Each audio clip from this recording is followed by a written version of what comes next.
La plateforme Convergence 2020 est désormais rebaptisée Côte d'Ivoire Vision, avec pour ambition l'union de tous les fils et filles de Côte d'Ivoire autour d'un même idéal de paix et de développement.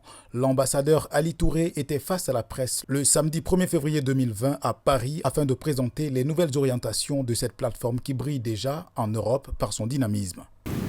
Mes chers frères, chères sœurs, voilà bientôt presque 9 ans que nous travaillons tous à l'avènement d'une Côte d'Ivoire nouvelle. Ces efforts font suite à une série de crises que notre pays a connues. Crises qui ont fortement entamé l'unité nationale et la cohésion, pour ne citer que celles-là parmi les conséquences des crises successives que nous avons traversées. La sortie d'une telle situation exigeait le rétablissement rapide de la confiance entre le gouvernement et les populations, mais surtout, il fallait formuler une vision politique qui soit à même de recueillir l'adhésion et la remobilisation de toutes les filles et de tous les fils de notre pays en vue de la relance du processus démocratique et de son développement. Cette vision nationale a été formulée par le président de la République, son Excellence M. Alassane Ouattara, à travers sa volonté de faire de la Côte d'Ivoire un pays émergent à l'horizon 2020. Depuis la formulation de cette vision, les initiatives se sont accélérées et ne cessent de se multiplier, aussi bien des démembrements de l'État que des organisations de la société civile. Voilà pourquoi, en 2014, nous avons mis sur pied la Convergence, qui est une plateforme qui regroupe toutes les sensibilités des Ivoiriens. La Convergence 2020 s'inscrit dans cette grande logique de vulgarisation et d'appropriation de la notion d'émergence. À travers sa campagne qu'elle a initiée depuis plusieurs années, la Convergence 2020 veut surtout obtenir un consensus minimum autour de cette vision nationale dont la réalisation nécessite l'implication ou la participation de tous sans exclusion. Notre action vise donc en premier chef à éviter la résurgence des conflits à travers l'engagement de tous les enfants de ce pays, à reconnaître notre communauté de destin et à réaffirmer notre ferme volonté de vivre ensemble. Une fois ce minimum acquis, ensemble, main dans la main, nous devons œuvrer à faire de notre chère Côte d'Ivoire un pays émergent où il fait bon vivre, c'est-à-dire un pays dans lequel la majorité des Ivoiriens vit dans des conditions meilleures. L'avènement d'une Côte d'Ivoire émergente exige de tous les Ivoiriens efforts et sacrifices appropriés pour sortir de la situation que nous avons vécue et envisager l'avenir avec espoir et sérénité. On le sait que trop bien, le développement a horreur du bruit. Et Dieu sait combien de bruit nous avons tous entendu ces dernières années dans notre chère Côte d'Ivoire. Avec tant de bruit, notre pays n'a pas pu créer les conditions d'épanouissement individuel auxquelles ses citoyens avaient droit. Aujourd'hui, nous avons l'opportunité de rectifier le tir en incarnant chacun et chacune à son niveau la devise nationale qui est plus que jamais bien à propos. Union, discipline et travail. En ce qui concerne l'union, pendant plus de 10 ans, l'union nous a cruellement fait défaut et le résultat de cet état de fait se passe de commentaires. Il est donc impérieux, à notre avis, que nous soyons unis dans notre diversité politique, ethnique, religieuse, et cela sur la base des valeurs morales universelles. En ce qui concerne la discipline, l'union ne saurait se concevoir sans la discipline. Il est donc important que nous fassions preuve de discipline dans notre quête de la paix et du bien-être commun. Ayons foi en l'avenir et faisons confiance au président Ouattara pour achever cette œuvre noble. En ce qui concerne le travail, après tant d'années de crise, il est indéniable que notre pays accuse un recul et a accusé un recul à tous les niveaux. Nous devons travailler d'arrache-pied pour combler ce retard et amorcer notre décollage vers le statut de pays émergent. Bien entendu, rien de tout cela ne sera possible sans l'adhésion de tous en général et de la jeunesse en particulier à la dynamique de réconciliation et de paix. Pour nous, il va sans dire aussi que le rôle des femmes est très important dans la quête de cette paix. C'est pourquoi nous lançons un appel du fond du cœur à toute la jeunesse ivoirienne, afin qu'elle fasse un sursaut patriotique pour conquérir et préserver la paix.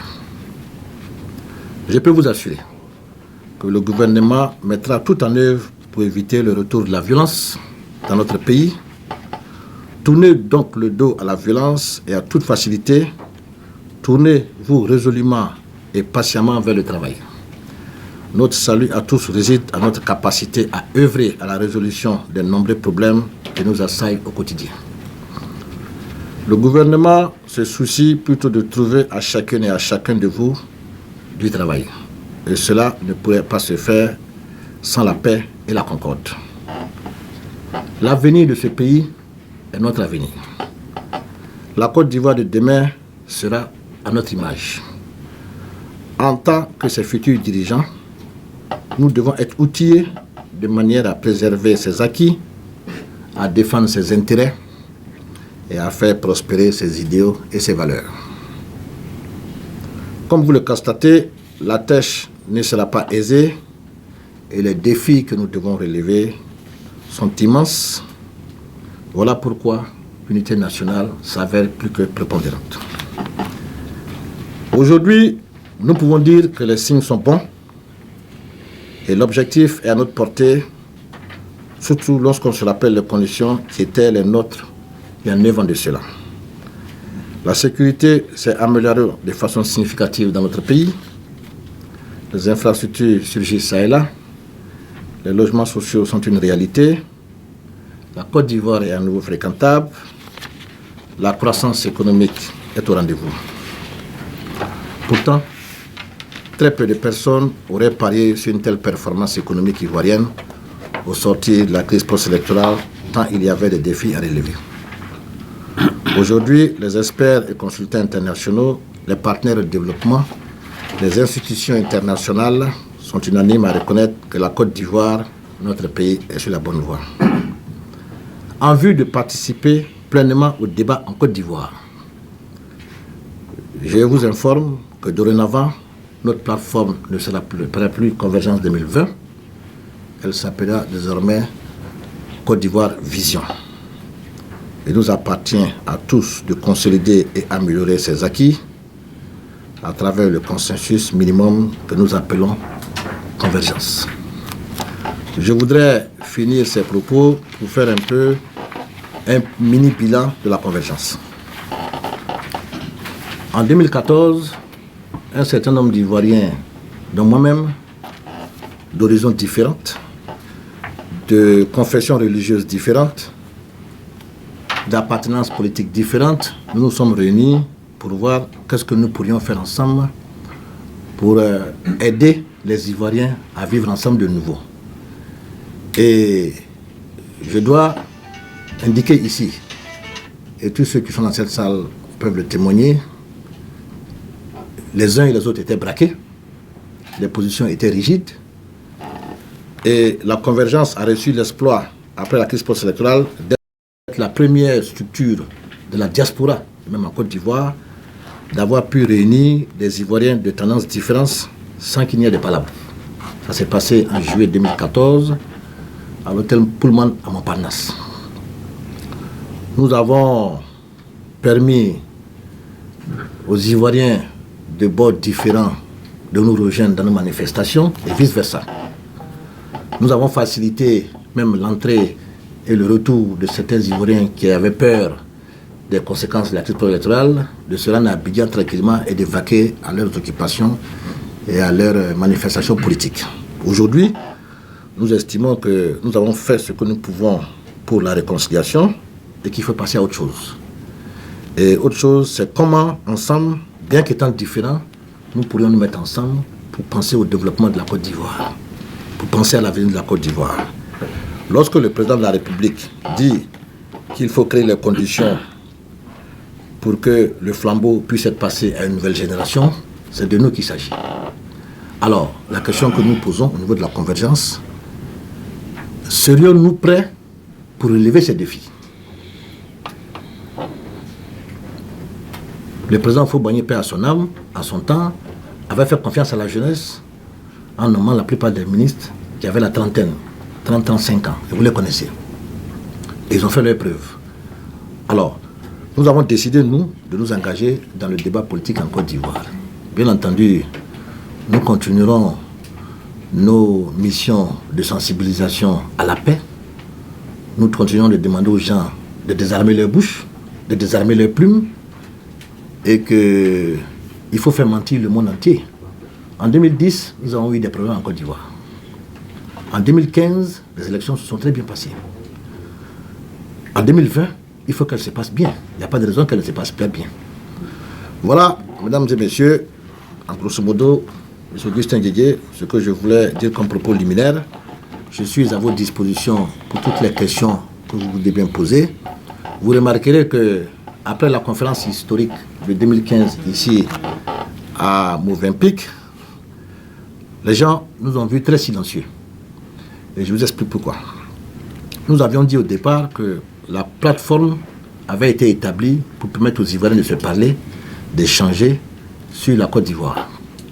Nous nous sommes gardés de nous prononcer sur l'actualité politique, pour être en phase avec nous et pour être honnête avec nos partenaires. Aujourd'hui, nous avons décidé de passer à une autre phase. La Côte d'Ivoire a un tournant important de son histoire.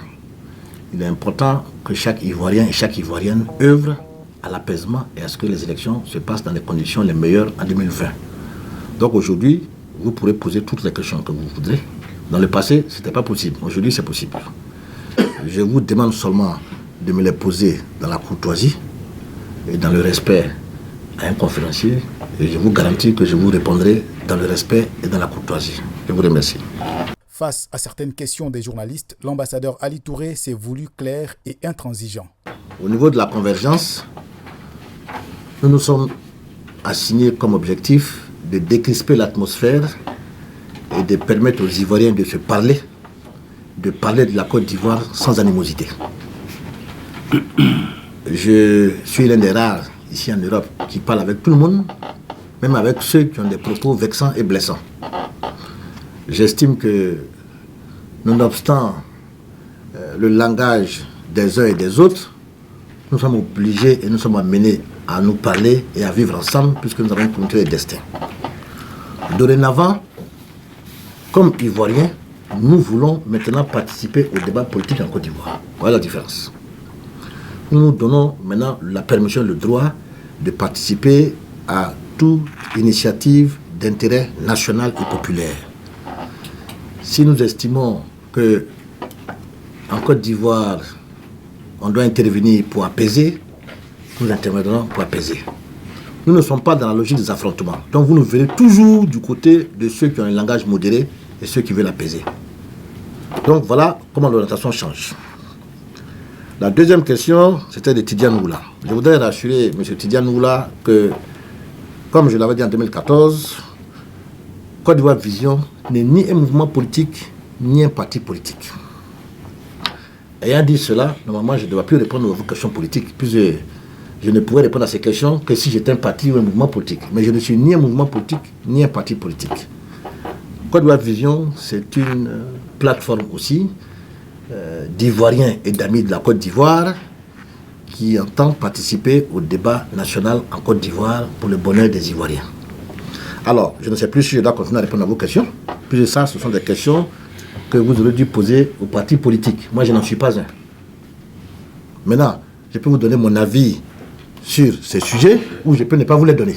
Maintenant, vous parlez de l'opposition. Il y a un dialogue entre l'opposition et la Côte d'Ivoire qui a été initié sous les instructions du président de la République depuis belle lurette. À mon sens, le dialogue se passe bien. Il y a eu des ruptures, mais je crois savoir que tous les partis de l'opposition sont revenus à la table de négociation pour discuter des problèmes de la Côte d'Ivoire. Donc pour moi, c'est un bon signe et c'est un signe que j'encourage. Et je suis content, puisque j'ai entendu le professeur Guy Cahué, le secrétaire exécutif du PDC, qui a dit qu'ils ne vont plus boycotter et que même s'il n'y a plus de chaises, ils vont s'arrêter. Donc, je suis content que l'opposition ait décidé d'attraper la main tendue du pouvoir pour discuter de la Côte d'Ivoire, même si les négociations peuvent être difficiles du point de vue de l'opposition. Vous avez parlé de la CEI. La CEI, le président de la République s'est prononcé sur la CEI depuis longtemps. Après la crise post-électorale, une première touche a été faite à la CEI pour la revoir.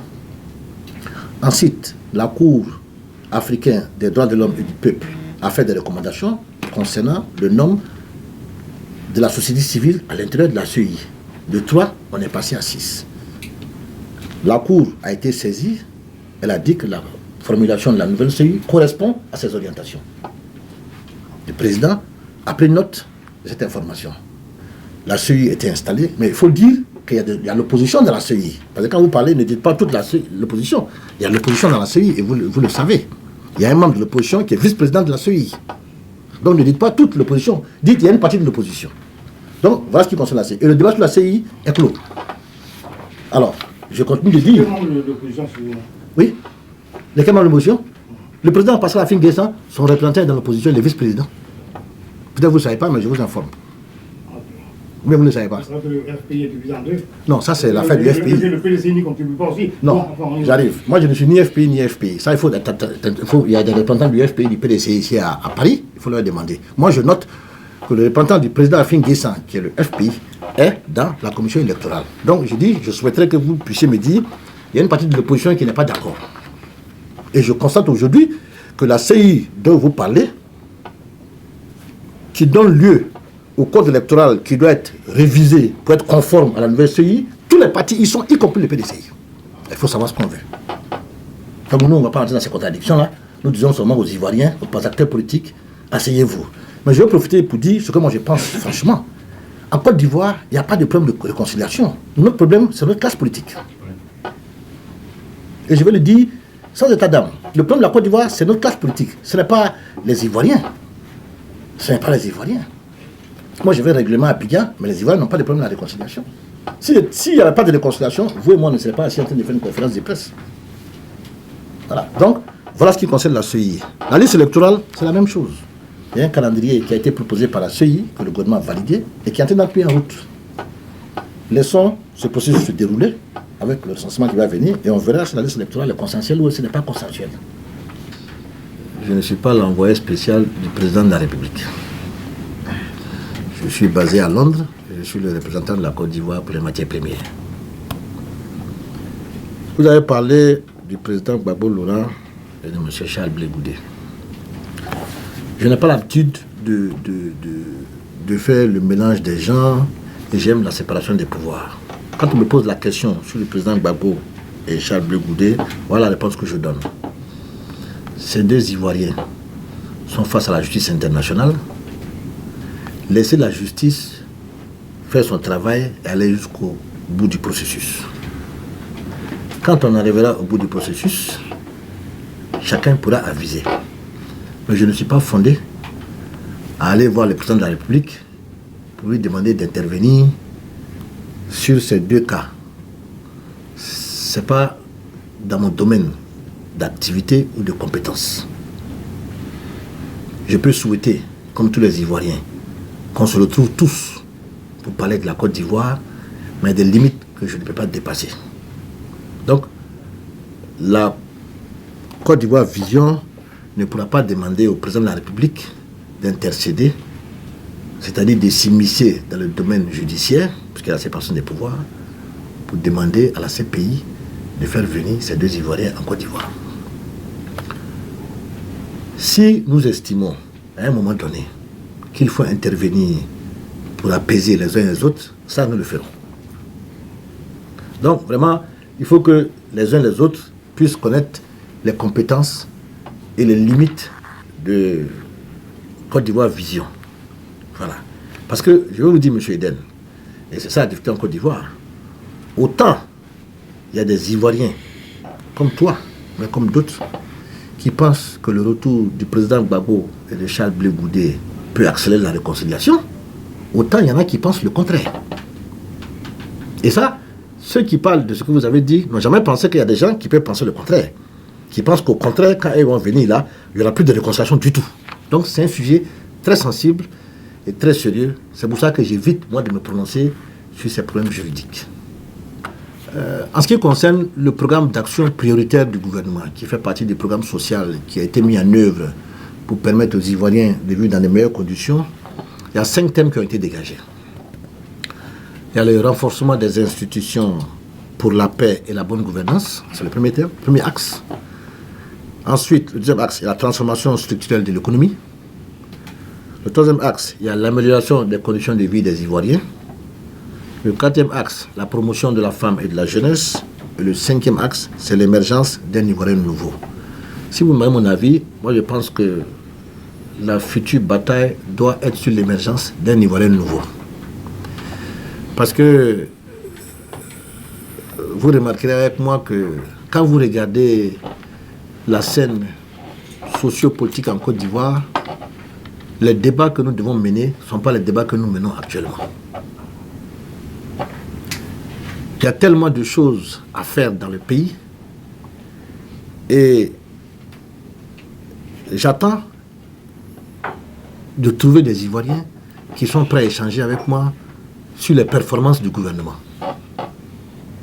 Ils peuvent estimer comme moi que le gouvernement a des performances exceptionnelles ou ils peuvent estimer qu'il y a des insuffisances et il y a des propositions alternatives.